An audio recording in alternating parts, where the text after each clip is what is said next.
या राज्यामध्ये मागच्या कित्येक वर्षांनं स्थानिक स्वराज्य संस्थेच्या निवडणुका झाल्या नाही। भले महापालिका असेल, भले नगरपालिका असेल, जिल्हा परिषद असेल, शेवटची निवडणूक 2023 ची अहिल्यानगरची महापालिका ही 2023 ला हिची मुदत संपलेली आहे आणि संभाजीनगर महापालिकेची मुदत एप्रिल 2020 ला संपलेली आहे। म्हणजे या 20 पासून तर आतापर्यंत 25 उजाडलेल्या तब्बल 5 वर्ष एक टर्म कंप्लीट झाली असते। मग नवी मुंबईची सुद्धा 2020 ला होती, कोल्हापूर निवडणूक 2020 ला होती।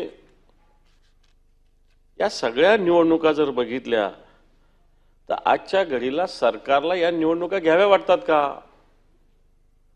हा एक प्रश्न आहे सभापती महोदय।